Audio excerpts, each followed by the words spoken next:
Alright, so that was an issue with my audio. Not my audio, but no, my program. So, sorry for that, guys. I'm back though. So it should be good now. Okay.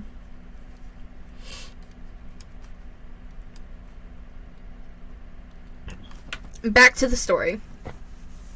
I made this a part 2 thing since apparently my streaming stuff had to stop, even though I know none of that keybinds were even set to that, so whatever. Anyways. Okay, where we were is, sure, I'd seen smaller versions of people in the past, a phenomenon referred to as Lilliputian by medical professionals. But the exact appendage and possibly a distorted face or something I had yet to encounter thus far. I think it was that, combined with the unnerving, expectant stance that had disturbed me the most. So, Jason said after I'd finished, "You said she had great legs?" "Shut up, you asshole," I laughed, throwing my napkin at him. "No, seriously, man, I get it," Jason replied, passing the napkin back to me. "If I walked into a room and a giant mutant was waiting for me, it scared the shit out of me too. But you know what caused you to see this? It's like the coachman and that waterfall you saw. It's a condition that you know you have, and it's one that you know how to deal with, okay?" I know, I replied. "Thanks, man, you're right." I did feel better too, so I smiled at him, took a big bite of my pizza, and changed the subject, asking him about his Psycho X conversation he was all too happy to drive into. In the next, I looked away for a moment. The next time I saw the tall woman, just under a week later, I was brushing my teeth. I was stood at the wash basin, brushing away, when I spotted a figure in the mirror. She was out in the dark hallway, peeking around the door behind me. The same sinister grin I'd seen before stretched her narrow face into distorted grimace. The dirty bowler cut had pushed down over her eyes once again, each of those 3 long spidery hands gripping the door frame. As crazy as the sounds, it felt like she was trying to avoid being spotted. I cried out, spitting toothpaste foam all over the mirror, my toothbrush clattering into the basin. I spun around, my heart thumping in my chest, my breath ragged. She wasn't there. Of course she wasn't. The door was empty. I tiptoed forward hesitantly, trying to look around the doorframe into the hallway without actually sticking my neck out into the shadowy confines.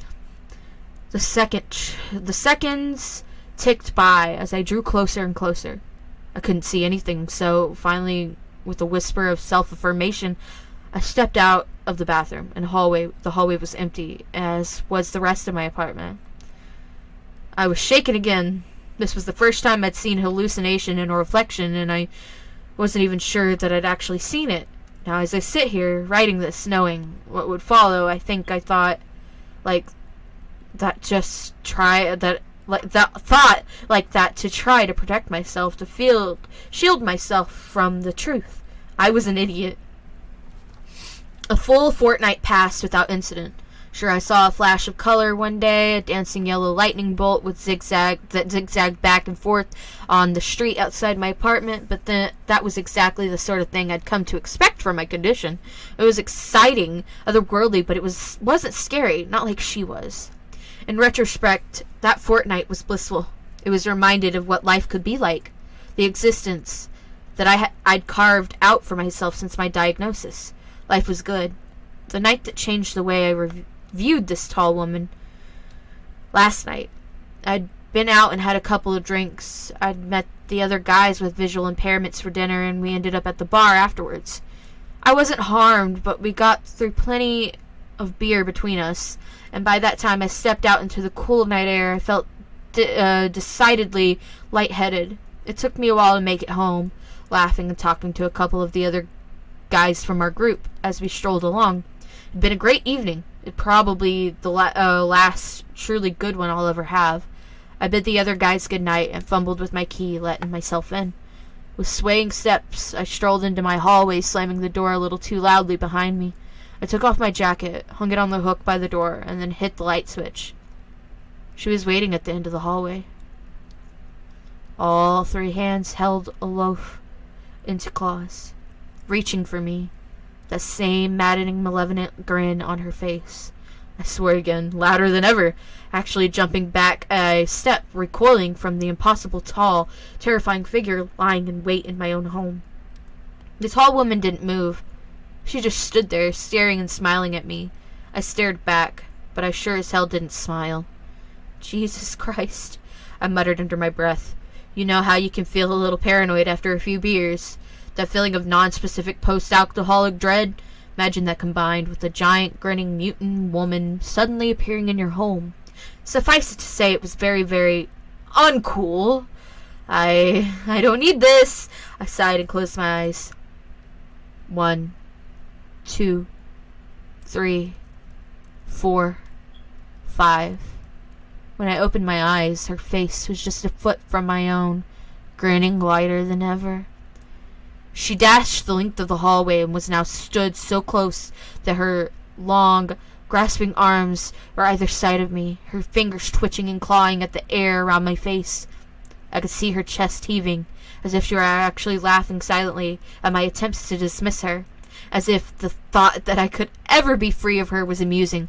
I screamed, a full-bodied shriek of terror, and actually dropped to my knees, covering my head as if to fend off an expected blow. It never came. Finally, I lowered my hands, gasping for breath, shaking. The hallway was empty, the tall woman nowhere to be seen. I stayed there, on my knees for a moment, gasping for breath. Then I was on my feet, and I turned out and ran, out of my apartment, out of the building, and into the street. I stood there, shivering, terrified beyond reason, without a clue as to what I'd do next. Finally, I pulled my phone from my pocket, and I made a phone call. "Hey, Andy, what's up?" Jason asked. "Jason, I need you to come here," I said, sobbing. Jason didn't ask why, didn't complain. Instead, he simply replied, "I'm on my way." Less than 20 minutes later, his car pulled up outside, and he dashed over to the steps outside my building where I was sitting, shivering. Threw his jacket around my shoulders and asked what happened, his voice filled with concern. "She's in there," I stammered. "The tall woman, she's back." Okay, he said, gently helping me to my feet. "Come on, man, let's go in there and check it out." I wish I could say that I was brave when he went inside, but I'd be lying. I cowered behind Jason, one hand on his shoulder as we made our way through my home. Of course, we didn't find anything. We were talking a giant mutant woman in a poky little one-bedroom apartment. Where the hell was she going to hide? Finally, after we checked every single room twice, I had to admit that she was gone. I'm so sorry, man, I apologized, feeling genuinely stupid. I got scared, and I'm sorry, man. Hey, forget about it, buddy, Jason said. So I'm here now. Where do you keep your booze? Half a bottle of bourbon later, we were both feeling pretty talkative. She's, just kind of different, I tried to explain. Yeah, I get it, he said. It's like you saw something bad and you feel bad, and that's bad. He didn't get it. No, she's different, I explained. I've never had a repeat hallucination before, and they've never been scary, She's not like the others. Dude, Jason said, taking another sip of bourbon. You've got, Charlie Bonnie syndrome, and that makes you see shit, so... He waved his hands in the air like a magician who'd just performed a trick. I know, I replied. No, listen, Andy, he said. It makes you see shit. It's just your eyes, yeah? You didn't hear anything, you didn't feel anything. This is how the stuff goes, it's your eyes. And I know it's scary, man, but you've been through, hell and high water in your life so far. You're tough. One of the toughest, bravest guys I know. And you can handle some creepy hallucination, bitch. I laughed. I couldn't help it. She is a very creepy hallucination bitch, though, dude. He laughed too, and we both took a drink. The That could help, he said finally, his voice thoughtful. What, drinking? I asked. No, well, yeah, it does. I mean, like, demystifying her. You should give her a name, something stupid, so she's not scary. I've got to say that as much as I like creepy hallucination, bitch, that's a bit of a mouthful. Yeah, I get that. Suddenly something he said came back to me. How about Helen? I suggested. Helen Highwater. Awesome, he said, then raised his glass. Here's to Helen, buddy! To Helen! I smiled and drained my glass. Jason spent the night on my sofa, mainly because he had too much to drink, even think about getting behind the wheel of a vehicle, but honestly, I think the reason he drank so much was so he'd have an excuse to stay and keep an eye on me. I'm glad he did. Knowing that he was there for me made me feel safer, and I was able to get some sleep. It gave me a sense of security to know that if the strange vision I had just christened, I think is what that means, Helen was to appear again, I'd be able to call on him for support. This morning we both needed support. It feels like a mule kicked me in the head, he groaned. He groaned when I made my way into the living room. Yep, I replied, my own head thumping. Joe's? Joe's, he replied firmly and staggered to his feet. As we drank strong black coffee and ate muffins, we didn't talk much. Finally, Jason broke the silence. So, you feel cool now? He asked, his mouth. So, you feel cool now? He asked, his mouth still full of a blueberry muffin. I nodded. Yeah, I think so. Not still freaked out about you-know-who, he asked. Helen? I replied with a smile. No, I really don't think I am. I reckon I can handle some creepy hallucination, bitch. Good, he laughed, giving a hearty pat on the back. That's cool, man. I bet you can. Now as I sit here, cowering in my bathroom, too scared to go out into my apartment, I know we were both wrong about everything. Remember how earlier I told you that the thought of being institutionalized, that the very idea of losing my grasp on reality was the most terrifying thing I could imagine? Now, I'd welcome that, because the alternative is far worse. After breakfast, I said goodbye to Jason, and he climbed into his car and drove away. The day passed without incident, and when Lois stopped by this afternoon, she even commented on how upbeat I seemed. You got a lady in your life? She asked casually. I laughed at that. Wondered what she'd think if she knew the truth. Yeah, something like that. Good for you, she sniffed. You make sure you treat her right. That tickled me even more, and I had to bite my lip. Sure, I'll do my best. Tonight, still a little wiped from the exertions of the previous evening, I decided to turn in early. I brushed my teeth, washed my hands and face, and got changed. Finally, I fetched a glass of water and walked into my bedroom. I climbed into bed and instantly felt so relaxed within mere seconds. I was ready for sleep. Then, that sudden, overwhelming drowsiness that comes when you've spent a whole day keeping sleep at bay. I decided that resistance was futile and sat up to switch off the light. I nearly didn't see her, but as I reached for the switch, I caught a glimpse of something out of the corner of my eyes. My heart leaped into my throat as I turned to the foot of my bed. The tall woman was crouching there, her grinning face staring at me from beyond my feet. So many teeth. Her long, slender fingers spread out over my blankets, twitching slightly as she gripped the end of the bed slowly, excruciatingly so. Her third mishap, an arm came into view over her shoulder, joining her hands on my bedding. I froze, utterly petrified. I was at crossroads here, arriving as pivotal moment that had been coming for some time, but this time I've had enough. You don't even scare me anymore, I said, my voice filled with defiance and anger. I'm not letting you do this to me. I reached across to the light switch.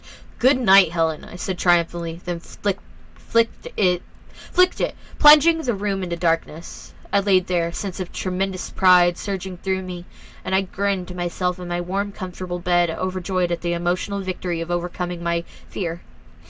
And then it happened. The thing that led me here. Something that turned my blood to ice water and my bowels to jelly. Good night, Andrew. Her raspy voice hissed from the darkness. Oh, that was actually really good. Okay, well, give credit to S.P. Hickey. That was really good. Besides some, like, punctuation and misspellings in some of the things that I saw, that's my only critique on it. I don't know if I should do another. I might, because I have brought my charger in here with me.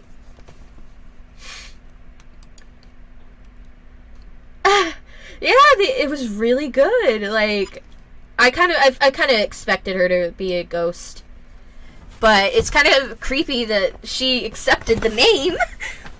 Girl, I also want to draw her now. Like, that's kind of strange, but I do. So I might just do that. Would you like me to read another? We can go through some. I know I have, like, when I read, sometimes I mess up a lot. But I think that just makes it a bit comedic. Putting the light on the situation. Though when I do my actual recordings, I actually do, you know, a lot of takes. So it's not just, you know, like, simple read through. Okay, let's see. If we're gonna read some, let's go through up here. So there's called one, if you're armed and and at the Glenmont Metro, please shoot me. I mean, same. A shattered life. My father punished me when I talked to ghosts. Distorted warning signals. He Who Wanders, the Living History Project. Oof. Yeah, that one looked kind of interesting to me when I was looking at it. Oh, I need to put give credit. I'm gonna need to give credit, so I need to keep those open. The Living History Project. So, I liked how it was worded, like, you know, the Living History Project. And I loved history. Don't Let Them In. What happens when the stars go out? The Sphere of Possibilities. Psychosis. Acts of Vengeance. The Well. These all have, like, really good ratings. Sniff. Turn It Off. Bound. The Melancholy of Herbert Solomon. Bedtime. Any of those pop out to you? I'll let you pick this time. I'll let viewers pick.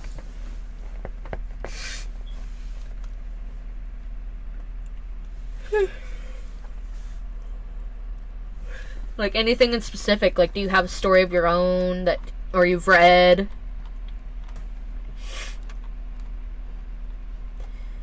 Because I'm not sure if we should, like, because, like, you know, reading the basic ones would kind of be dumb, you know? So, maybe we'll just click, like, random story and see what it gives us. The Quiet Sky. 9.11. Oh, okay, I mean, I guess. Okay, so, what I'm gonna do, I, need to go to the bathroom. So, I will be right back, everyone. So, one moment, please.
Alright, I'm back.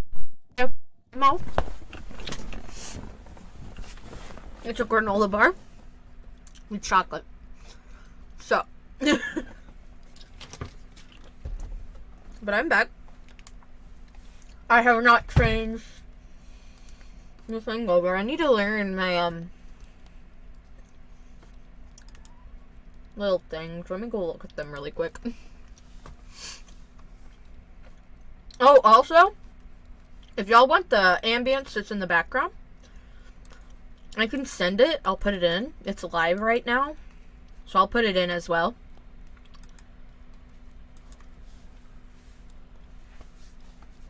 Of course, gotta give credit, you know. Let's look. Where are my hotkeys? Oh. Okay. It's Control 1. And Control 3. Okay. What is...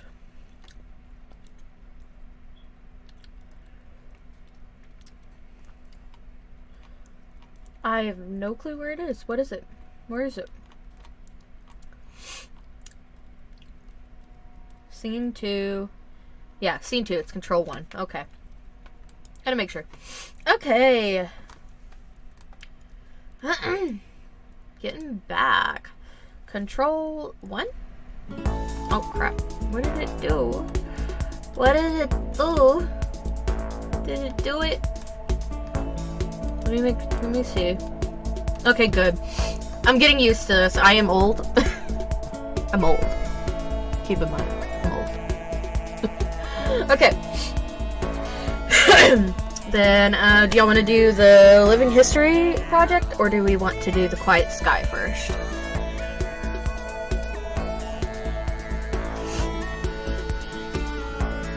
I may just do eeny, meeny, miny, mo for it if no one helps.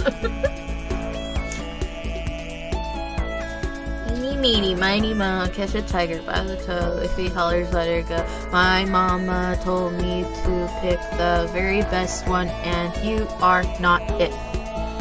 Okay, so the Quiet Sky's not it. Yeah. It was that's exactly what my eeny, meeny, miny, mo gives me here too.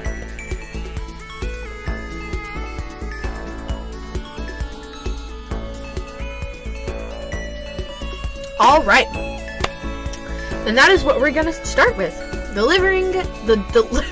Living History Project by Christine O'Neill, based on the concept by Nicholas Giampietro.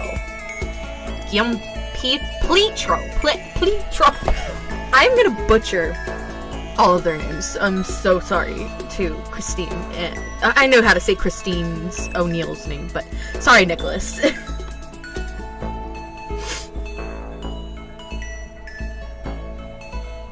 Sorry. Alright. One of my least favorite parts about being a middle school history teacher is the bullshit living history assignments we give. I am sorry. Oh my god, my throat. Stop it. One of my least favorite parts about being a middle school history teacher is the bullshit living history assignments we give at the end of every school year. Kids are supposed to sit with their grandparents and videotape, voice record, or transcribe their oldest memories for posterity and for the easy way to bring up their GPA. I have been doing this for 17 years, and when I collected the projects this time around, I assumed they would be as dull, if not duller than usual. This had not been a particularly bright class, so I went home, poured myself a glass of wine, and prepared for a long night of I only owned 2 pairs of pants when I was your age. And my brother got beat with a newspaper for hitting a baseball into a neighbor's yard, and of course these projects were peppered with innocent old person comments that were horribly sexist and racist. You just had to laugh. Now I had a girl in my class whom I will call Olivia. She was pudgy, quiet, and proved herself a consistent B student. I expected her project to be as unremarkable as her. Okay. I don't know why that making you scream. Okay, the creepy music in the back. Nice. Alright. Alright, okay. Remarkable as her, and perhaps that's why I was so profoundly disturbed by what I witnessed that night. Olivia had submitted 2 discs for some reason, so I began with the one marked interview. My screen hiccuped twice before a grainy image of a living room came into view. The place was a hoarder's hell. Olivia was curled up in an armchair, clutching a notebook, and looked like a scared animal. Across her sat a man with a somber countenance, smoking a cigarette and staring at her expectantly. Countenance, I think is what that says. Countenance. Smoking a cigarette and staring at her expectantly. Go ahead, a woman's voice whispered from behind the camera. Olivia's owlish eyes flashed toward the screen, then back to the man. I am here with my great-uncle Stephen, she began almost inaudibly. He is going to tell us about his oldest memories from being in the army. Great-uncle Stephen looked like he'd rather to be in the goddamn trench at the moment, but he waited patiently for the questions to begin. Not surprisingly, Olivia read verbatim from the suggested questions sheet I just handed out of the students. He answered her curtly. Once or twice I heard her mother whisper, "Speak up, Olivia," from behind the camera. Typical boring shit. So I was intrigued when Olivia sat down the notebook and asked, "Did you like being in the army?" That was totally off script. Great-uncle Stephen emitted a chain smoker's wheeze. "Nope. Glad to get out of my town, though." "Where did you go?" "Balkans." "Uh-huh," she said. I doubted she knew what the Balkans were, and my suspicion was confirmed when she asked, "Was Balkis very different from here?" "Yes." Mom cleared her throat from behind the camera, perhaps encouraging Great-uncle Stephen to be a little more forthcoming. But Olivia seemed genuinely interested. "Uncle Stephen," she asked, "what is your very worst memory from the army?" The old man crushed a cigarette in the ashtray, then slowly lifted himself up out of his chair. "I'll be back," he mumbled, the camera cut off. It's hard for people to talk about that kind of things. I'm sorry to go off the script, but my grandfather on my mother's side, he was in the Korean War or something like that. It was like over in Korea. And he was one of the people that they kidnapped. And if you started falling asleep, they would beat you to death, or try to. And so he forced himself to learn how to sleep with his eyes open. So he still does that sometimes, and he also refuses to talk about all the stuff he had to do while he was there. So yeah, I understand wanting to be, away from that topic on there, but yeah, okay. When the screen flashed back on, everything was the same except Great-uncle Stephen had several pieces of paper in plastic sleeves laid atop all the crap sitting on his coffee table. One he held in his hand. "I was a kid when I enlisted," he said, looking at Olivia. "Your brother's age," he told her. Olivia nodded. "I never saw combat. Both of my deployments were to cities in Eastern Europe that had been destroyed by civil wars. Everything was a mess. I felt like a janitor for fuck's sake." "Ahem!" Mom coughed. Great-uncle Stephen sighed and looked at his paper. "My unit was assigned to a school that had been obliterated by all the violence, broken windows, carved-in rooms, and for some reason the part that got to me the most was the school had been like this for years before we got there. No one had lifted a finger to fix it. I saw kids walk by it on their way to go beg for money or whatever shit they did." The camera dipped towards the floor as I heard Mom whisper harshly at Great-uncle Stephen. I couldn't make out what she was saying, but it wasn't hard to imagine. "Do you want to hear the goddamn story or not?" I heard him bark in response. "Then you better let me tell it how I want."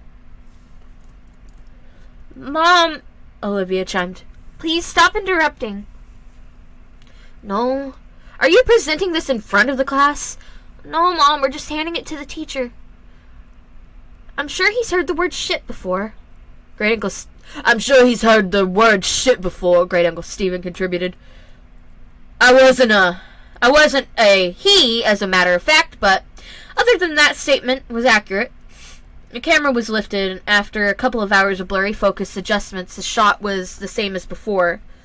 I'm talking too much anyway, he grumbled. He lifted the piece of paper in his hands close to his face. In the basement I found this letter. I didn't know what it said, but I had a buddy of mine translate, so I'm just gonna read it now, and then I'll tell you what I saw in that basement. A chill ran down my spine. Mom zoomed in to Great Uncle Stephen and the letter. He plays... Pale-sized? Is that... I don't know what that means. He pale-sized, his hands trembled as he held up the paper. This is what he read. I never loved my country. Dear sir, I never loved my country. So many of these skirmishes are born from patriotism, a power struggle for the shards of a once great empire. But I do not care what name my home has on the map. This fighting is senseless, and I stay as far away from it as I can. It was not these attacks and disorganized violence that took the lives of my wife and child. It was illness. Mercifully, it happened quickly for the baby. Nadja suffered for longer. I watched in horror, knowing that I could do nothing for them. My only solace is that I was there for them every step of the way. I stopped going to work one day, and no one came after me. I doubted they noticed I was gone, since the school was simply across a field, visible from my window. It would have been easy to go there for a few hours every day and come home quickly to care for them. But what was the point? All I did was clean floors. I was useless to the world as I was to my family. I tried to take Nadja to a hospital, but the journey was too long and taxing. I brought her home, and she died that night. After Nadja and the baby were gone, well, I don't remember much. I didn't leave my hovel, barely ate and slept. Thought many times of taking my own life, tempting though it was. I felt paralyzed by my own helplessness. The one thing that kept me sane was my radio. I never turned it off once, even though I didn't listen to the words being said. In fact, the channel I got clearest was in English, I think, which I didn't speak a lick of, but the voices, the music, and the true knowledge that life existed beyond this violent city sustained me. I have no idea how much time passed before I saw the light of day again. I was dizzy from hunger, so finding food was my priority. My radio came with me, of course. Since I first hold myself up, it has gone everywhere with me. It talks to me as I sleep, as I wake. I don't know what it's saying, but I know I would die without it. Once I had some water and food, it occurred to me that the only thing left to do was go back to work. So I did. The following morning, I simply returned to the school where I was a janitor and got back to work. Nobody made a big deal out of it, like I said. Nadja had been sick for a long time, and those who worked at the school knew it. I appreciated that no one had pestered me to come back to work during the hardest days of my life, but the teachers never said much to me. But we smiled at each other in the halls, and that mutual respect was perhaps the reason I decided to come back at all. The place had gone to the dogs without me, so I simply grabbed my broom and rags from my closet and set to cleaning. Everyone is grateful to have me back, I know, and the best part is that nobody minds my radio. I bring it with me everywhere and keep the volume low enough not to disturb the students. No one has ever complained. In fact, I suspect they liked it. The schoolhouse is not very big, but does require a lot of maintenance. The floors are always sticky and stained, so I spend most of my time mopping. Kids make messes. I guess that's why I'm still in business. Sometimes I have to move things around to make sure I get every spot on the floor beautiful and clean, but I take pride in that. And the repairs. The school always needs tune-up here and there, and I'm happy to help. Some days I'm reconstructing a desk that has broke as I whistle along with the radio. Other times I handle more serious structural issues. Days when I have work like this, I feel truly instrumental, like a cog in a larger machine. How could this school survive without me? It took me a long time, but I once again felt like that I had a purpose. There is a larder behind the school that is full of preserved food. In lieu of payment, I am allowed to take as much food as I need. That arrangement is fine. What would I do with money anyway? I used to bring the food back to my home, just one field away from the school, but when I started to sleep in the basement, no one seemed to notice. The school is special to me, and I cannot leave it unguarded. When I am besieged with memories of my wife and baby, I turn up the volume of the radio to drown out such thoughts. It works for me every time. Except this morning, because this morning I woke up to dead silence. I frantically examined the radio to see what happened. I honestly cannot tell you how many days in a row I have been using it. Did it simply live out its life and die naturally? I spent the entire day trying to fix it. Most of the time I had been crying. I am losing my mind without it. I have given myself until sundown. If I cannot fix it by then, I am going to take my life. I am writing this because the sunlight is starting to die, and I know what my fate shall be. I have thought about taking one last walk through the halls of my school and saying goodbye to the students and teachers. I know I will be missed, but I cannot bring myself to leave this room. I cannot go anywhere knowing that my radio is dead in here. There are no more tears in me. It feels now like I can't catch my breath. I vomited what little food I had in my stomach, and I am growing dizzy again, like I did after Nadja died. I am no longer for this world. But before I take my life, I have closed the door to this room, stuck a chair beneath the handle. It is the only room in the basement, and has a small casement that lets in just enough light for me to see what I am doing. If anyone is kind enough to come looking for me, they should not be met with the gruesome sight. Perhaps they will see the door is blocked, smell my rotting body, and simply forget I ever existed. But I have placed both my radio and this note outside the door. Kind sir, if you are reading this, I have a humble request. Please fix it. Save my radio. It did not deserve to die in its sleep, and I am ashamed that I cannot revive it. Now I am ready to join Nadja and little Ludmilla in heaven. I hope the school can find another janitor who loves and cares for it the way I do. The hour is now. Do not forget my radio. Stenslav. Oh, that hits me. I'm sorry for a moment. It's kind of dumb that it hit me. But it did. Anyways, okay. Okay. When Mom zoomed back out, Olivia had tears in her eyes. Thank you for sharing, Uncle Stephen, Mom said, her voice choked. I think we've had enough. Wait, Olivia chirped. He said there's more. What did you find? Before great Uncle Stephen could open his mouth, the image disappeared. My jaw dropped.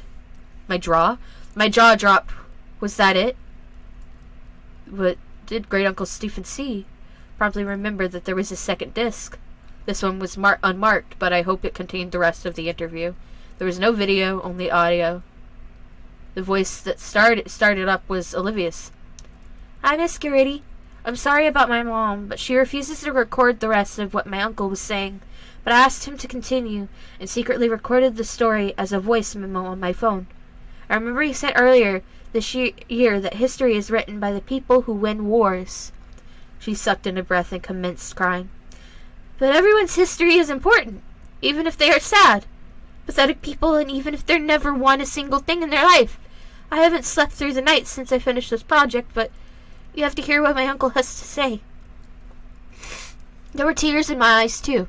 The sincerity of her words was beautiful. I was also flattered that she had remembered some trite phrase I threw around because it was what my history teacher said to me. Before I got too sappy over it, the audio began. Fine, came Mom's frustrated voice. If you want to hear the rest of the story, fine. But this is not appropriate for a school project. Let me finish, Great Uncle snapped. If it's too much for you, help yourself to a snack in the kitchen. But Olivia wants to know what happened.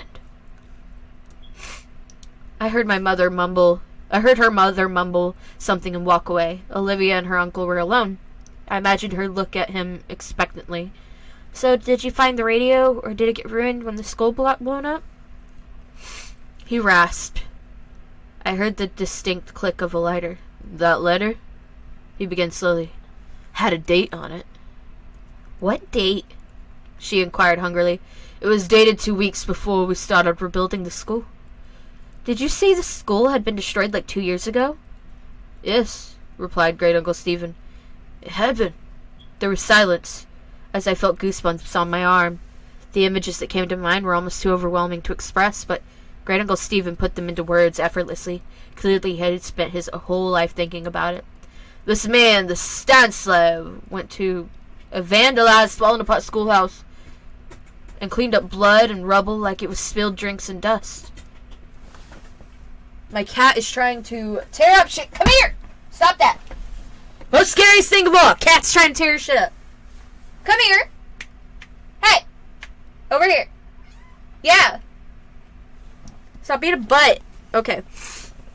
This man, this Stanislav, went to a vandalized, fallen apart schoolhouse and cleaned up blood and rubble like it was spilled drinks and dust. He smiled at dead bodies in the hallways and believed they were smiling back at him because they liked his radio. He moved around corpses so he could sweep the ground under them. The roof was half collapsed, so when it rained, he must have gotten soaking wet, but was so oblivious that he didn't even feel a thing. I could hear Olivia start crying steadily. I found the larder he was talking about. It was all pickled, preserved food that probably tasted like shit. Most of the stuff was moldy. Did you see the dead body? Yes, hanging from the ceiling, but still amazingly lifelike. He wasn't rotting away. This hadn't happened years ago. Did he look peaceful? She asked, a chord of desperation in her voice. Couldn't tell you. The smell was rank, and his face was blue, and his eyes were bulging like this. I imagine him demonstrating. And the radio? Olivia wept. I heard Great Uncle Stephen take a long drag of his cigarette. It was there, all right, and it was still on. And it was still on. So he had just gone nuts completely. I mean, poor guy. Like, dude, I mean, I understand that.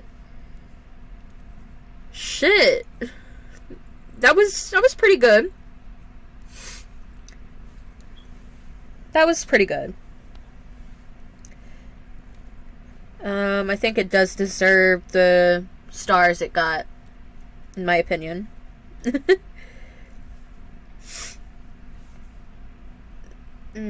Okay.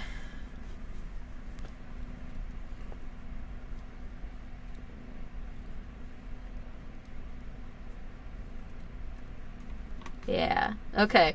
So, the one that the website gave me was The Quiet Sky. And it has the 9.11 out of 10. So we'll read it next. It started when we called out to the stars and to the darkness. We felt so small, tumbling through vast emptiness while clinging into the skin of the world, and without a single reason why. We were curious, yes, but ultimately I think we were just terribly frightened. And we were young, so very young. We were children, and like lonely lost child, we did the only thing we could. Think of to make it stop. We did the only thing we could think of to make it stop.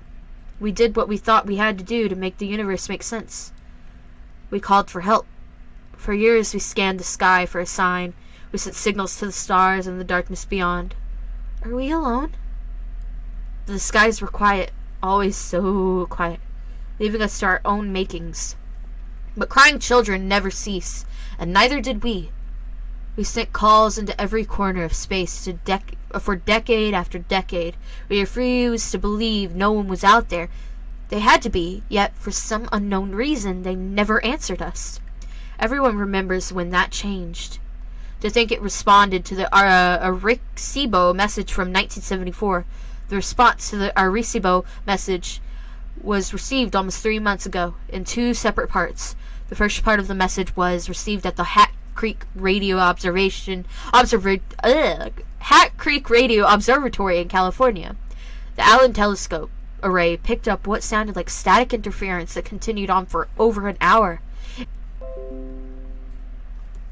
hi guys. Sorry, apparently my OBS had an issue, so I have no clue where we stopped. But I think I stopped at, I think y'all heard most of that, so I'm gonna just go back where everyone remembers when that changed. My cat's on me now. Okay.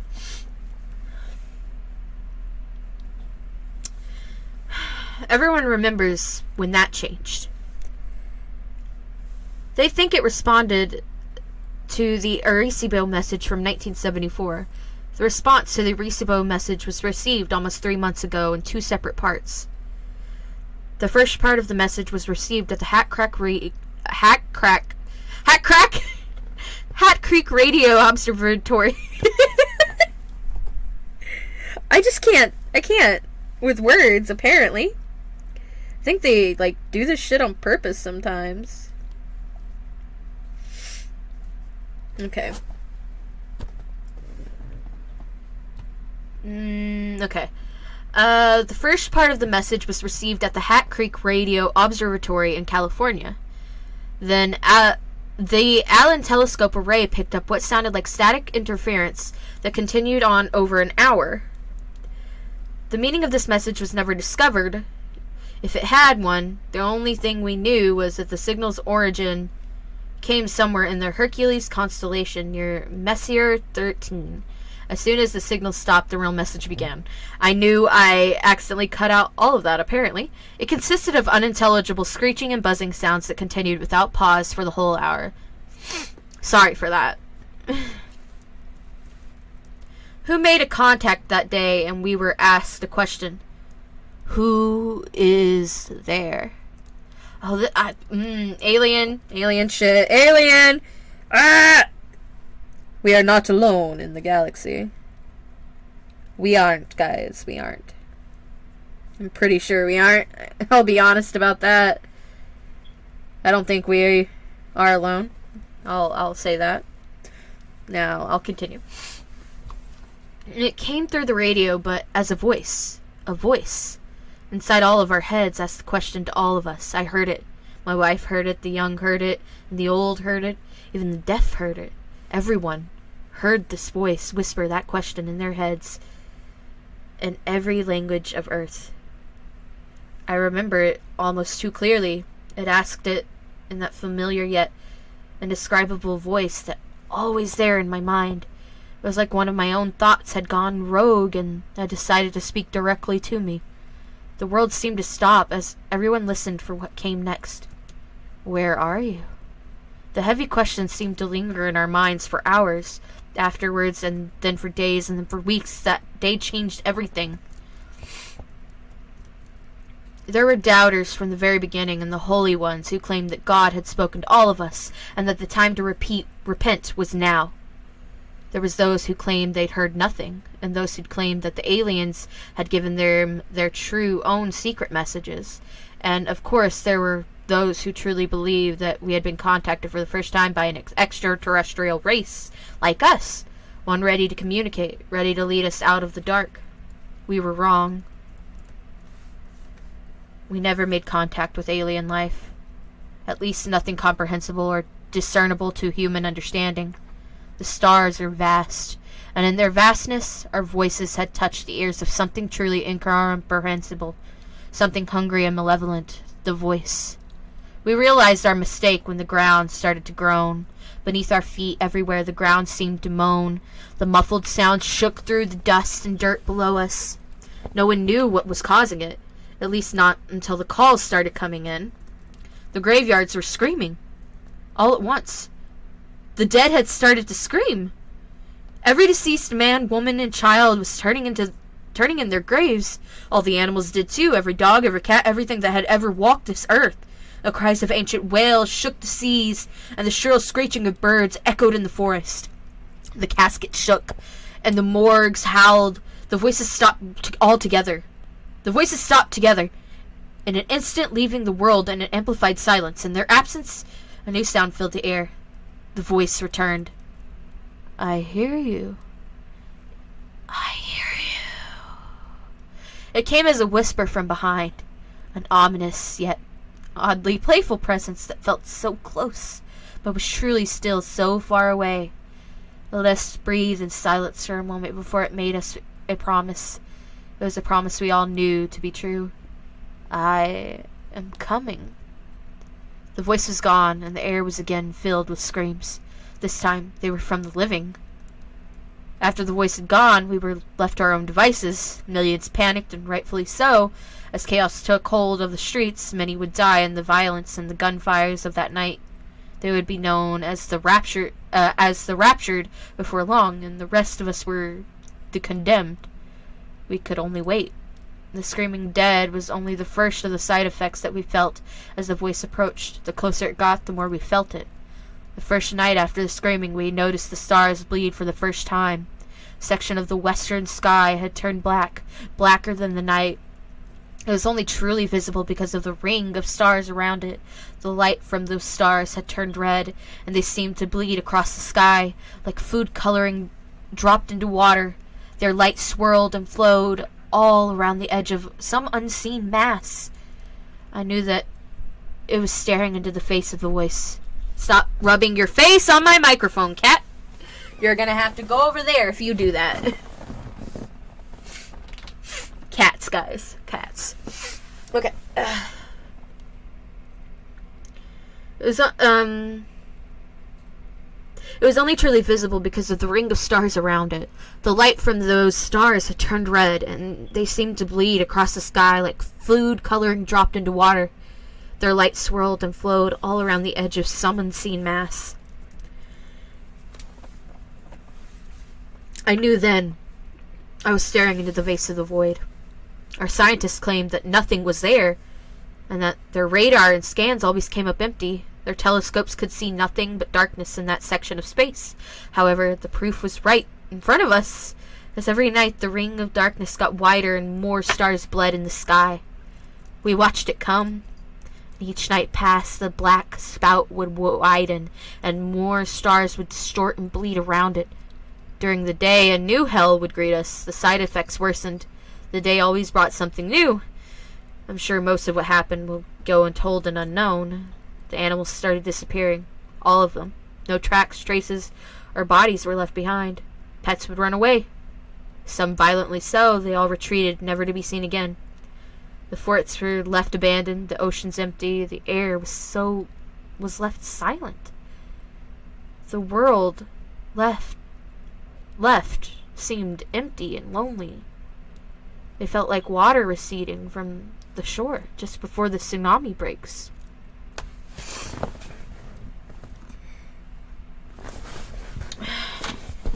One day, about 2 weeks ago, scientists tried to talk to the voice again. They hoped, perhaps, to reason with it. They told it about what was happening on our world and asked it questions. The scientists begged. It didn't speak. When asked what the voice sent a response. The next night, the skies lit up with streaks of fire. It was alight for hours, blazoned with orange and red. We didn't realize the effects until the next day when the television turned to static and the telephones refused to work. We had sat watching and all the satellites were knocked out of the heavens. After the reports became rumors and rumbling, sanity, a thing of the past, the air chilled and weighed us down. The voice was nearly here, and everyone felt it. It rained for a week after the satellites fell. The rain was salty and mired with an unknown filth that turned to the grass black. Maybe the satellites tracked something back in with them, and when they hit the sky, no one knew for sure. All we know is that it fell from clouds, blackish charcoal, that blotted out the sun. Like liquid ash, darkness fell upon us for days. When the clouds went away, the skies were empty. Where was I? I looked away for a second. I hate when that happens. When the clouds went away, the skies were empty. There was no clouds, yet the sky hung low and gray. If the sun was anywhere in the sky, never made itself known, even if it had abandoned us. Each day grew slowly darker and darker until night and day became almost the same. Some people would claim later that they'd seen things in the dark, creatures with gangly limbs and crooked faces lurking in the corner of their vision. They were tall, white creatures that looked molted or rotten through their transparent skin. Appearance would last for just a few seconds or two before vanishing without a trace. Some believed this was the first step in the aliens' invasion, but the rest of us didn't know what to think. We just knew that it was nothing that simple or benign. They must have been hallucinations, just more madness to endure, but ultimately as harmless as anything, as harmless as the screams of the dead, the missing animals, and the dying sky.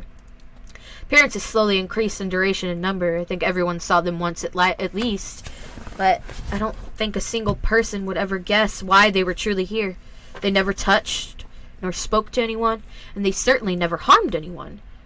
Most who got good looks at them described them as mournful or sorrowful creatures. Sorrowful looking. Some even claimed the creatures watched over them at night, and others even claimed that it seemed as if the creatures were sorry for them. One claimed to even had seen one prostrate upon the ground, hands clasped above its head. He said it was praying for us. Prayer was no help. The churches and places of worship that had divided us for so long failed to bring hope to any in the end. The voice let them pray and beg for a while, but just days ago the voice ended it all. No one questioned how far at this point. Nothing that happened surprises anyone anymore, but on the final day all books of worship burned. Every last Bible, every Quran, everything. People rushed to the centers of faith, but found no solace. The churches and temples had suffered the same fates, if not worse. The people were left abandoned by their greatest hope. There were rumors of churches all over the world, with walls formed from the bodies of those who sought refuge. They were merged to the walls, stuck to them like flies in a trap. They died, still pleading for hope. But they were beyond God's help. The rest of us had learned to stop begging. We waited. The final message came from beyond the sky. It fell upon us. The voice echoed, and it spoke the simple truth. I am here. There is a darkness beyond the horizon, the likes of which I doubt has ever been seen. It brings with the screams of countless souls, and it moves fast. The stars are dying now, and I know they'll never be seen again. The light is dying so fast. I leave this not as a warning. No, it's far too late for that. Instead, consider this the last realization, the last humanity will ever know. For we used to wonder whether or not we are alone and lost, but never whether or not we are safe and hidden. The universe is infinite, and our understanding was significantly more finite. We should have never have beckoned to the darkness. Instead, we should have clung to the light and closed our eyes every time we were turned into void. As the final minutes approached, I hold on to the final truth to be certain. I now know why the skies were always so quiet. That was a good story. I do like that one. That one was pretty good. I will admit that. Wow, that was good. Thanks, Ryan Brenham. That was a really good story. Alright, so I think I'm up for 2 more right now. So let me keep this one up so I can also... Yeah, I opened another one. Okay.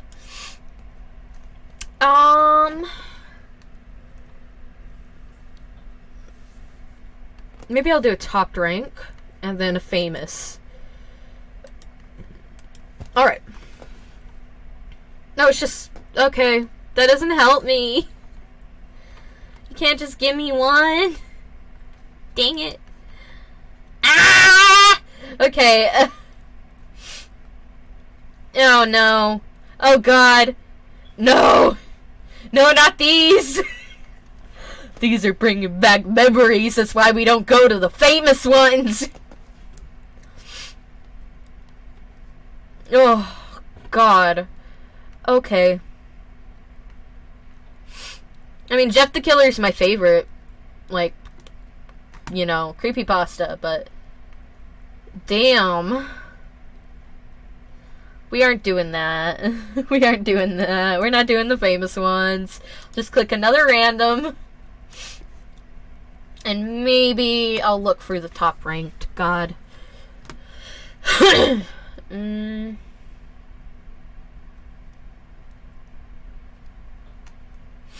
I should write a creepypasta. I'm so down. I'm moving my microphone, so if you hear noises, sorry.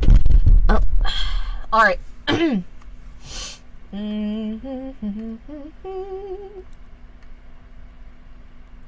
more someone who likes more paranormal horror. Does it have, like... Ooh, categories. Oh, I hate how this, like, why? I hate this type of thing that you can't read them. Okay, artifacts and objects. Oh! Maybe we could do it based on true events. Ooh. Ooh.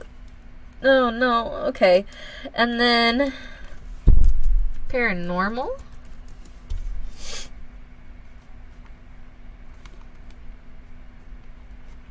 I'll click top ranked. And then do paranormal. Look and see if they have paranormal. Okay, it doesn't have just... Is it occult, magic, and witchcraft? Okay. Okay, let's look. This one has the highest rating.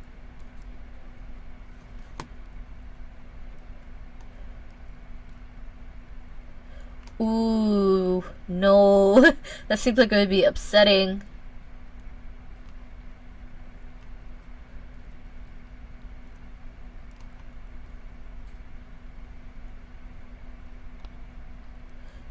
I'm reading The Haunter of the Ring. That just sounds like something that would... Yeah. Never use cheat codes on an Ouija board. On a Luigi board, you know. The Psychic Knock Game. Blood Magic. The Addict. The Addict in the Basement? Okay.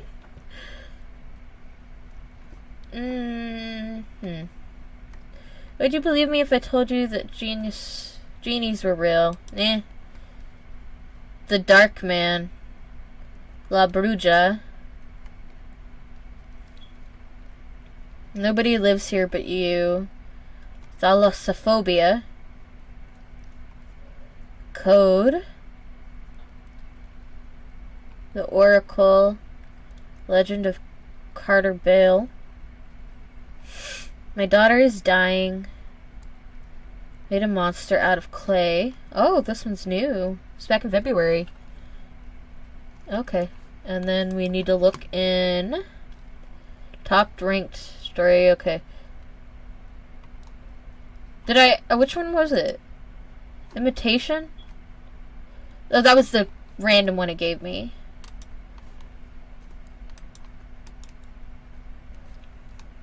I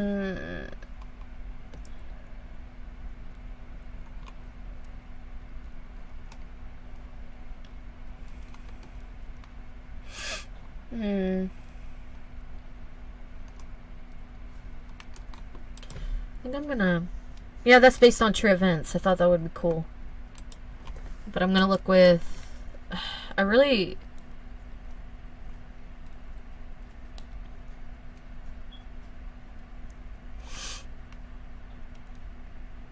There we go, ghost. Yes, that's what I want.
My dad keeps going out to the woods at night.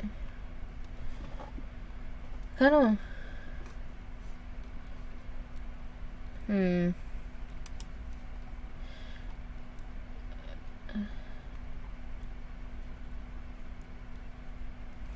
I don't know. What do y'all saw some? Did anything pop out to y'all?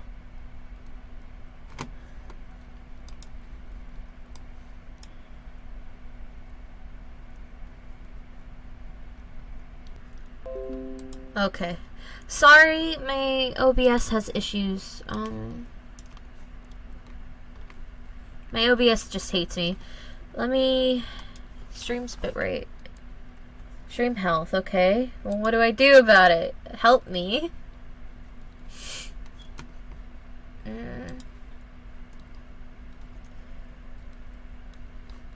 Okay, well, it says it's good. Okay, fine. The one that kind of stuck out in me was my dad keeps going into the woods at night. Like, it sounds kind of good to me, weirdly. Gotta fix my screen again. So maybe we'll do my dad keeps going into the woods at night as well. Alright, that's 3 more to add on the list. Alright. Should I made a monster out of clay first. Imitation. Or my dad keeps going into the wood at night.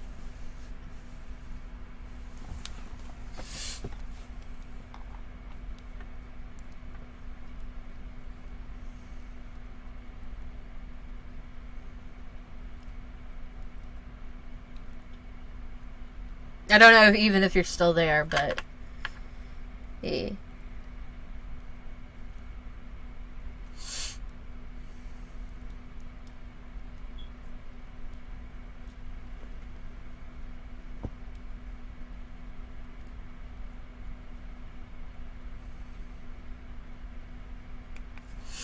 I'll just click a random one. Let's see. Eeny, meeny,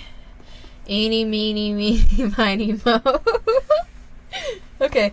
Eeny, meeny, miny, mo. Catch a tiger by its toe. If it hollers, let it go. My mama told me to pick the very best one, and you are not it. Okay, so not my dad keeps going out in the woods at night. Says in first. Not that one's not first. Imitation, the other one. Eeny, meeny, miny, mo, catch a tiger by its toe. If it hollers, let it go. My mama told me to pick the very best one, and you are not it. So, we're gonna do that one first. I made a monster out of clay. Written by Nathaniel Lewis. So, here we go. Alright. My name is Mortimer Lipschitz. I know the name suggests otherwise, but I shit you not. That's really my name.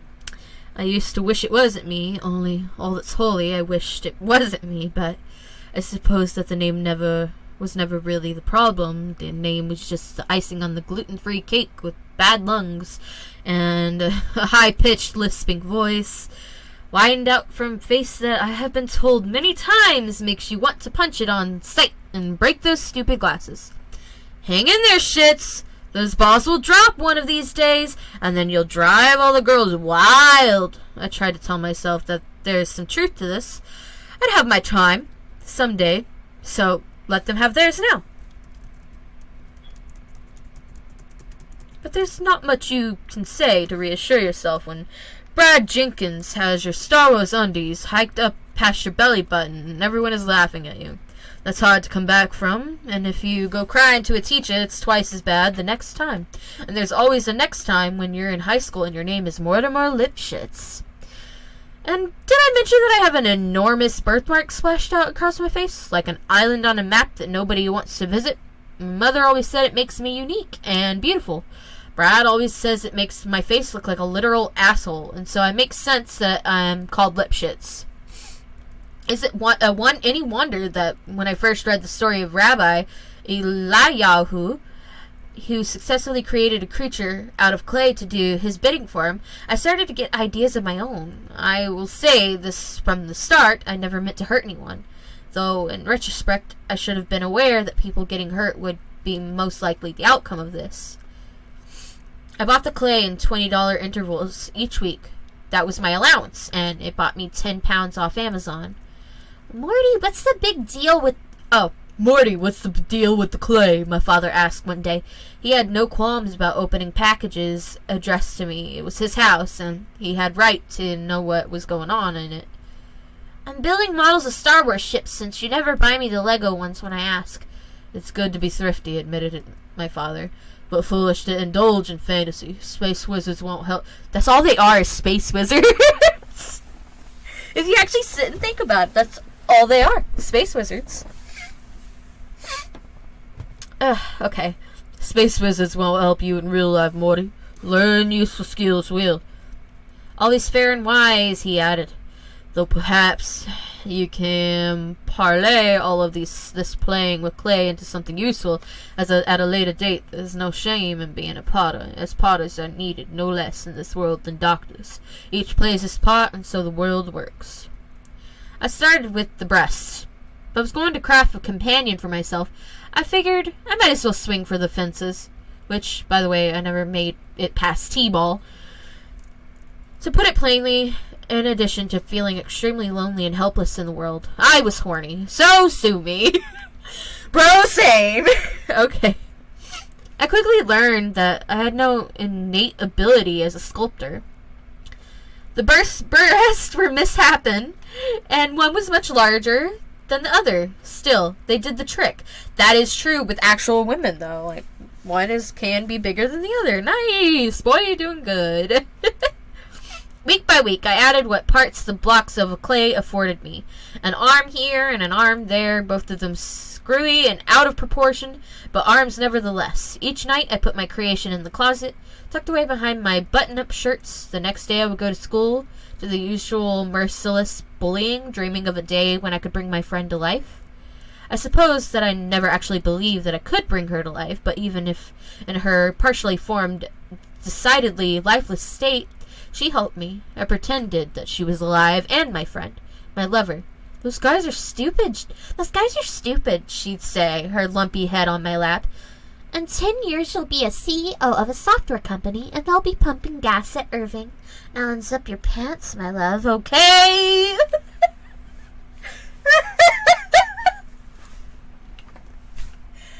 Boy, calm your shit. But I mean, it's real. It's getting real here. Oh my god. I can't remember which one of these is like a real story that came from one of the real story areas. Oh no. Is this a real story? Oh no. Let's look.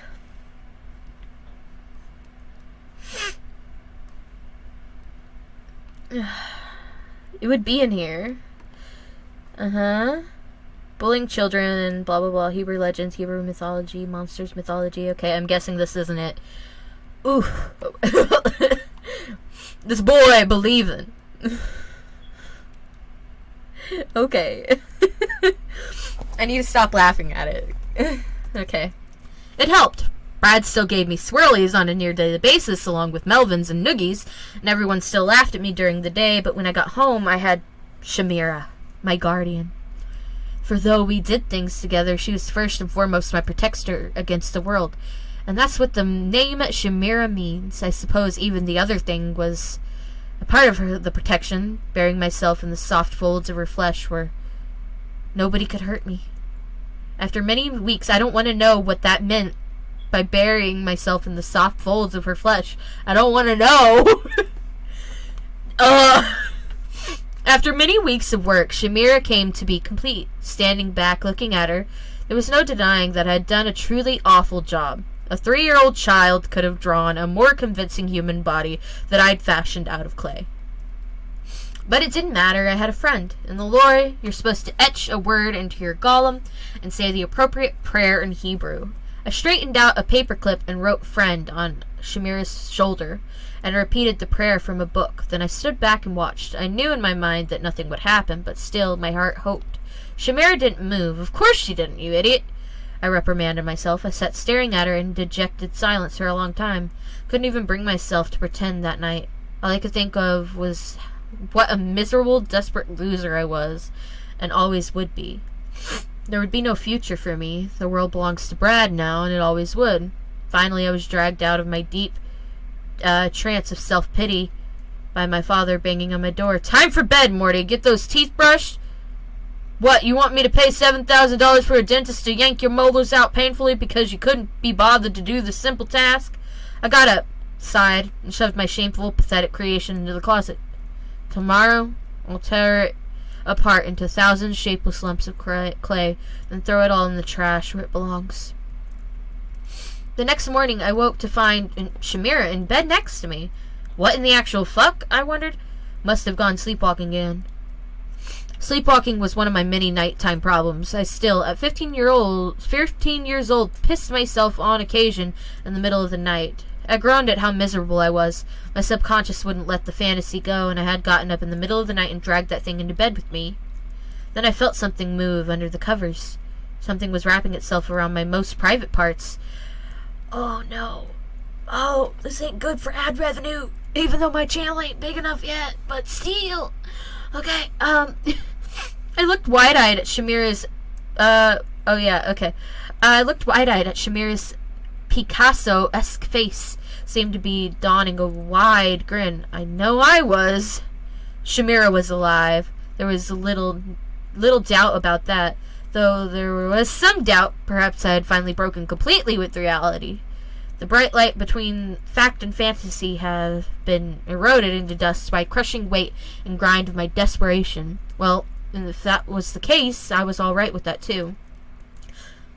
My father was banging on the door again. "Time to get moving, Morty. Shake off your dreams and come meet the day." I collected myself. "I'll be right along, Father." Then I turned to Shamira. "You need to stay in the closet," I whispered. "I have to get to school now, but I'll see you this afternoon. Do you understand?" Shamira nodded and swung a leg out from under the covers. She stood up, moving in an unnatural fits, and starts wobbling, tottering, lumbering. I couldn't believe it. She was actually moving, of her own accord. She put her hand on the closet knob and threw the door open, nearly taking it off the hinges. Then she stepped in and slammed the door behind her. "What was that horrendous noise, Morty?" my father called. "Sorry, Father, just dropped one of my school books." "Be careful with those. They contain priceless knowledge." I went about my morning routine in a giddy daze. It worked. She's real. I have a friend. My mother dropped me off at school. It was the last day before the holiday breaks, and it turned out to be absolutely miserable. First, because I longed painfully to be in my room with Shamira, and second, because Brad and his friends sensed some measurement of happiness stirring within my soul, and so dished out the punishment twice as hot as usual. They had been making overtures all day, and then as I was walking to the cafeteria for lunch, they went for the kill. Before I could process what was happening, I was yanked into the boys' bathroom. Paul and Mac, two of Brad's thuggish friends, held me by my arms as Brad looked me over. "What is with you today, lipshit? You've got that shit-eating grin on your lips all day, and you haven't been eating shit again, have you? Mortimer, have you been eating shit again? Answer me." A bit of boldness came over me, though in retrospect I should have squashed it immediately. "No," I said. "I got a girlfriend, that's all." Brad laughed. "Bullshit. Maybe a little boyfriend. I could see that. If that's what you meant, lipshit. Found a little boyfriend so you could eat the shit of his asshole. 2.5 hours, then I'll be with Shamira." "Okay, Brad, sure." Brad laughed again, a vicious laugh, devoid of anything resembling good humor. "You guys hear this? Lipshit here loves smearing shit from his boyfriend's asshole all over his lips." "That's fucking disgusting," said Paul. "Gross little freak," said Mac. They both squeezed my arms a little tighter. "Why don't they just leave me alone if they don't like me?" I wondered. Now, said Brad. "This is judgment-free zone. It's a safe space. If Murder here wants to eat shit, we should respect that. I think you boys owe Lipshit here an apology." "Sorry, shit lips," said Paul. "If you want to eat shit, that's your lifestyle choice, and it's not my place to judge you for that." "I apologize," said Mac. They squeezed me a little tighter. It hurt. "Don't cry. It'll only encourage them." "An apology is fine," said Brad. "But if you think about it, it's just words. What good are words?" I haven't thought about it like that, said Paul. "Guess words aren't worth much after all, now that you mention it," said Mac. 2.5 hours. "As it so happens," said Brad, "I would like to offer you a gift, Mortimer. To make up for the crassness of my associates here. A real solid gift." "That's a great idea," said Paul. Nothing beats a gift, said Mac. A real solid gift. Do you know what it is, Shitlips? Asked Brad. I shook my head. I wanted to leave so badly. Maybe I would after this incident. I'd fake a stomach ache and have my mother come pick me up. It wouldn't be the first time. There, in that stall, said Brad, pointing behind me. There's a fresh turd. Coach has me on high-fiber diet, so it's a good one, I assure you. So go ahead and eat it. It's all yours, since you love eating shit so much. I saved it for you. It took a moment for Brad's words to fully hit the processing center of my brain. No, they're really not going to make me eat a turd. They're just trying to scare you. And if that's what their intention, it was working. Please, I muttered. Brad smiled. I already said you could have it. You don't have to beg. I don't want to. Please don't make me do it. I'm sorry. Whatever I've done, I'm sorry. Kind of disrespectful to refuse my gift, said Brad. Frowning now. Is there something wrong with my shit? I realized that there was no way out. They were going to do with me as they pleased. Never had a chance. Then I did start sobbing, my asthmatic lungs constricting and making my breath come in jagged gasps. Please, don't make me do it. Brad reached over and took off my glasses. I saw the blur of him reaching his fist back and slamming it into my nose. I heard a terrible crunch as pain spread out across my face. And inside of my head next time, he said, the glasses stay on. He put them back on me, and I saw him clearly then, alive with a burning, unstoppable cruelty. Okay, I'll do it. That's a good boy. Just one bite, really. Is that polite? That is the polite thing to do. Let me know that my gift has some value to you. Paul and Max spun me around, then shoved me into the stall, and then there I was, face to face with Brad Stink. This is so weird. Okay. Face to face with Brad Stinking Turd. It was enormous, coiled up like a snake, with bits of it dissolving into the toilet water. My head was swimming in pain and fear, and my heart thudding in my tears. I did not want to do this, but I saw little of no choice in the matter. There was no escaping it. He could have just flushed it really quick. Like, there isn't anything that, like, they could have done, like, if it was gone. Like, I mean, they could have, like, pushed his face into the toilet afterwards, but damn. Ugh. Okay. I reached in the bowl. Grabbed the turd. You're so dumb, dude. Grabbed the turd, feeling it squish beneath between my fingers. That was all it took. I let forth a torrent of vomit, all down my arms and into the bowl. Behind me, I could barely hear the three hyenas delighting in my pure misery. Could barely hear them over the buzzing in my heart. Oh God, he was gonna do it! One of them said, in between the fit of laughter. He was actually gonna eat a piece of shit! Then I heard them walking away out of the bathroom. I stood there in the stall, my arm covered in shit and puke, and my face dripping with tears and blood, all alone. The lunch bell rang for the second time, indicating that lunch period was over and done with. Just as I finished cleaning up, that was just as well. I had lost my appetite. I went straight from the bathroom to Nurse Henley's office. There was little need to put on an Oscar-worthy performance. I had seen my reflection in the bathroom mirror, and I looked like an abandoned orphan tossed at death's front door. I felt that way, too. Even the promise of returning to my room and being with Shamira held little joy. All joy, in fact, had been beaten out of me, and I was humiliated. I had done nothing wrong that I could understand, other than having the audacity to be Mortimer Lipschitz. The nurse hung up the phone and shook her head. Nobody's answering. Is there a number we can try? Another number we can try? I thought about giving her my father's, I thought about having her call my father. I would never hear the end of it, nor would my mother. It's not my father was abusive. He just had very, very specific, unyielding ideas about how life should be conducted, and calling a man away from important business you have a little tummy ache, was something that you didn't do. He would lecture me on, and being to place extra scrutiny on me. He would search thoroughly for bad influences in my life, and almost certainly find out about Shamira. As bad as I felt in the moment, calling my father would provide little relief and would only serve to make things worse. I shook my head. Let's try again in a couple of minutes, if it's okay if I stay here while I wait. Of course, dear, said Nurse Henley. You look due for some rest. I have some paperwork to fill with the front office.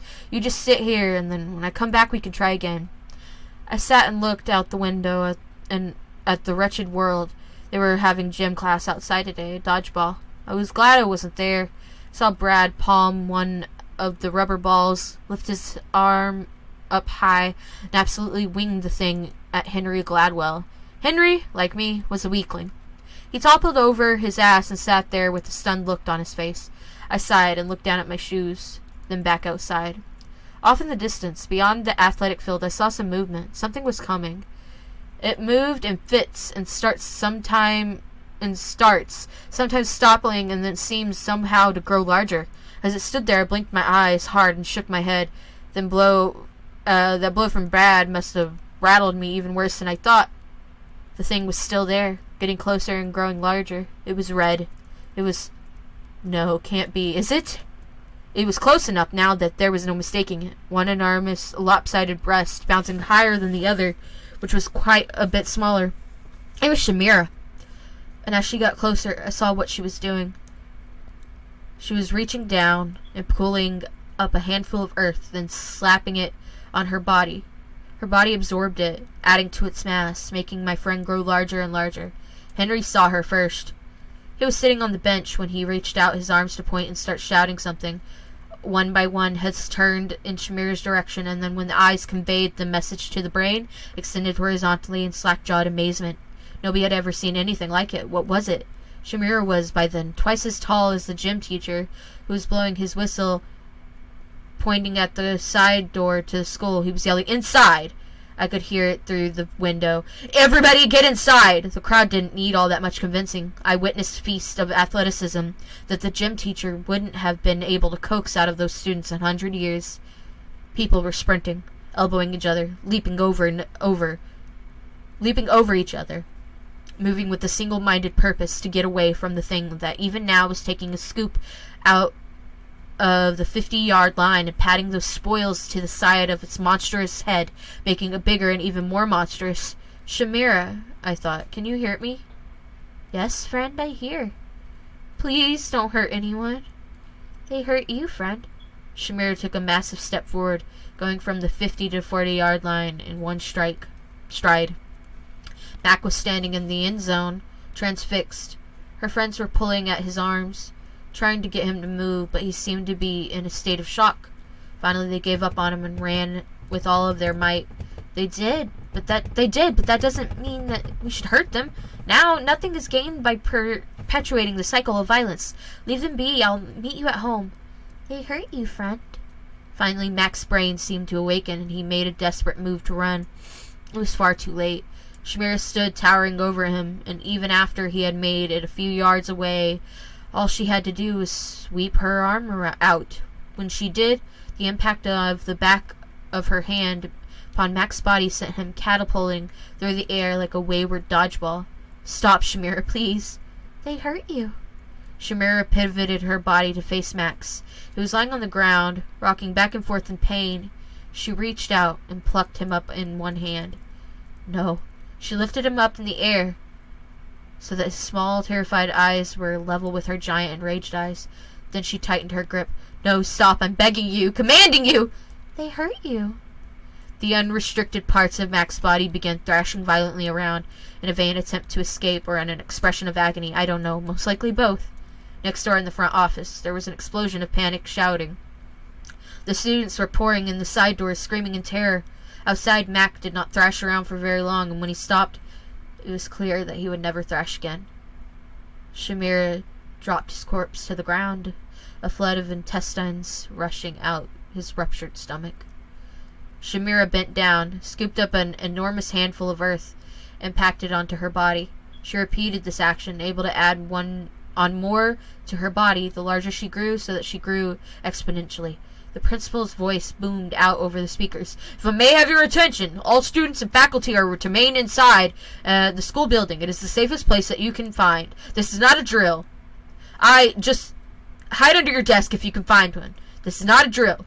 We are in the midst of an active situation. The police have been notified and are en route. We're going to be okay. Please just don't go outside. If you pray, then pray." Shamira slammed her fist through the side of the building. A moment later, she was pulling Paul out. He was pinched between her giant fingers. She held him aloft and then reached inside the school building with her unoccupied hand and pulled out Brad. My tormentors' faces looked for the first time like mine usually looked, vulnerable and terrified. I stood up and ran through the front office, through the headless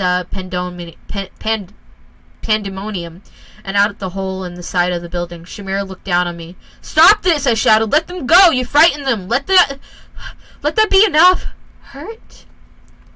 She flicked out one of her free fingers, and Paul's head went sailing through the air, all the way across the football field and through the goalpost on the other side. The rest of Paul was dropped unceremoniously and splattered upon an impact with the ground, flecking me with blood and bits of gore. "Help!" screamed Brad. "Morty! Please help me! I'll do anything!" I should have known. I should have known from the legends. They all end the same. I had the answer. I ran over to Shamira's foot and began clawing my way up her leg. She didn't notice. As far as I could tell, she had forgotten all about me, was now being a mindless destruction. When I tried to communicate with her in my mind, there were only harsh static. "Morty, I'm so sorry for everything. I was only joking." I scurried up her side, past that special fold that I knew so well. It was now as large as my entire body. I kept climbing, but beyond exhausted from the effort. I looked up, beyond the twin mountains that served as her breast, to see her lift Brad up to her mouth. She bit him in half, swallowing the bottom half and setting the top half down very gently on the field. Brad was still alive. Jagged strings of organs splurting blood and other fluids out of his torso. He was screaming so loudly that it hurt my ears. I kept climbing, grasping onto a nipple and hauling myself up. "Please don't kill me," I thought. Shamira punched another opening in the skull, that time to the second floor. Standing perched on her shoulder, I was looking right in on Mr. Peterson's AP English class. 24 shocked and terrifying faces staring at something that defied rational thought. I clambered down Shamira's shoulder a bit until I reached it. I dug my nails in with all my strength, furiously tearing away at the first F, and then R, and then finally I, sending handfuls of clay flying through the sky. Then it was over. End. Shamira was immediately slack and began collapsing on herself. I scrambled in a mindless frenzy of terror to stay on her highest point as she fell, knowing that if I landed in the wrong place, that would be it, the end of me as well. I hit the ground and everything went black. I woke up in the hospital with my father sitting by my bedside. "You created a golem?" he said. "Yes, I did." I lifted my head painfully. "Where is Mother? Is she okay?" "Your mother's fine. The golem locked her in the basement, but she was unharmed."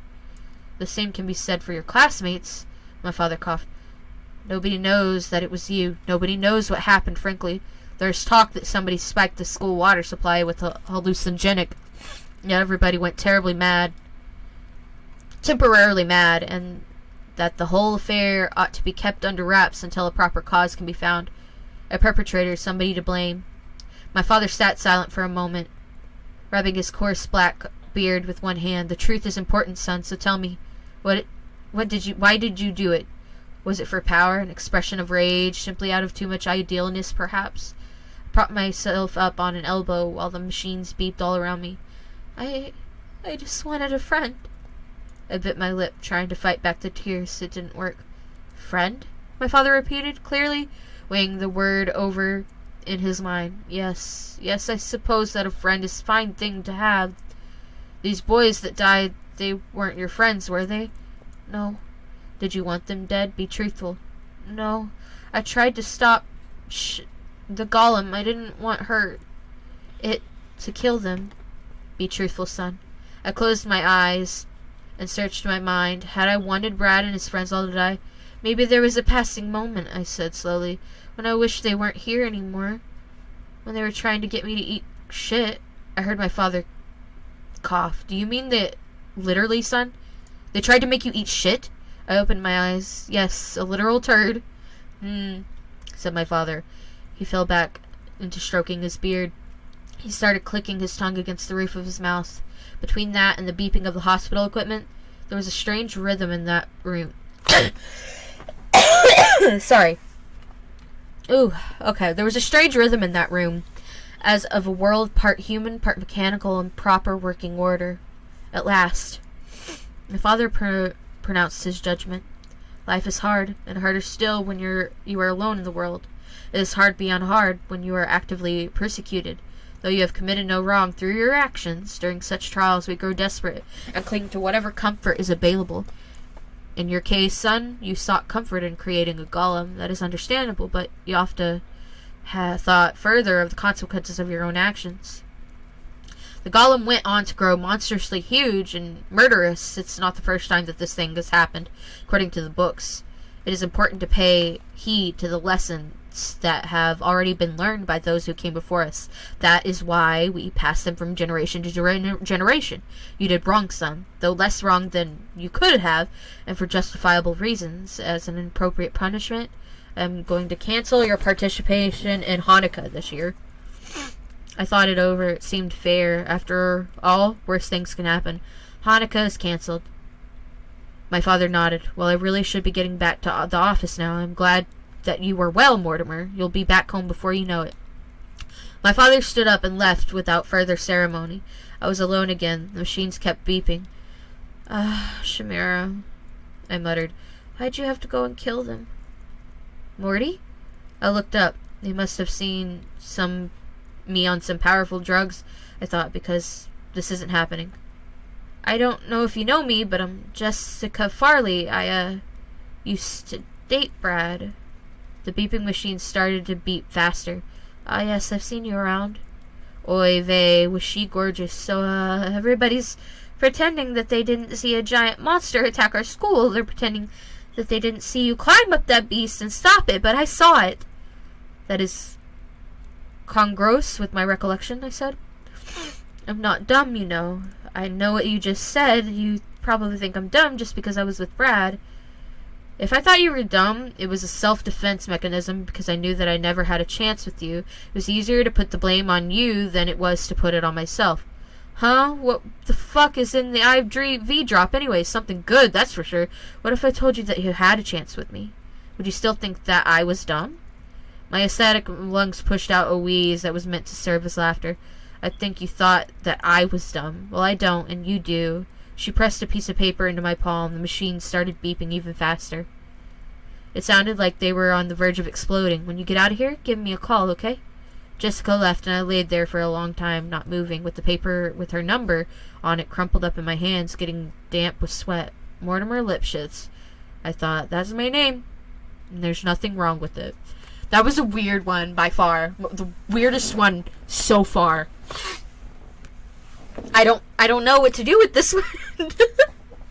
But okay. Thank you, Nathaniel Lewis. Interesting story.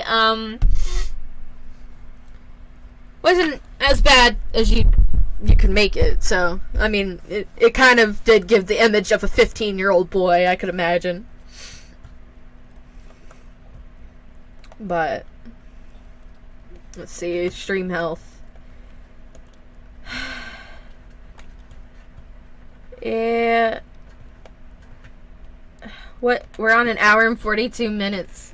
Oh no. Okay. I have 2 more stories, and I may end up saving those for tomorrow. I may stream tomorrow. And, maybe, and I think I'm gonna do a full-on live costume stream on Halloween, since I do not see us going outside for Halloween this year. So, you know, I don't know if my mic is too loud. I'm sorry if it is. I just looked at the peak rate, and it goes up a little bit, depending where I'm at. I just turned it down a bit. Anyway, so yeah, I have plans, because I wanted to do a full-on live stream for Halloween, costumes and all. So I thought that would be a good idea. I'm not sure who all I would do it with, due to the fact that, you know, not everyone is, able. But, if anyone wants to, they are allowed in the stream with me.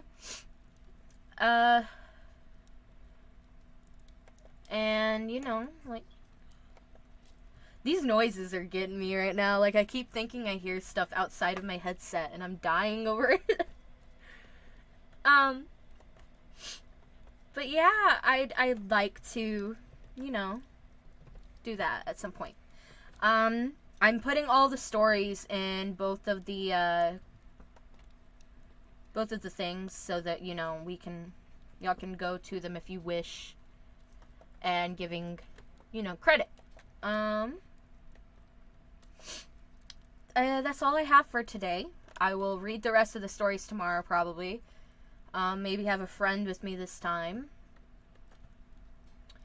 I'm trying to look at all the ones I've added. I can't remember all the ones we did. I know we did Charles Bonnet in the Sky. Quiet Sky. The Living History Project. That's what we did. That one was a good one.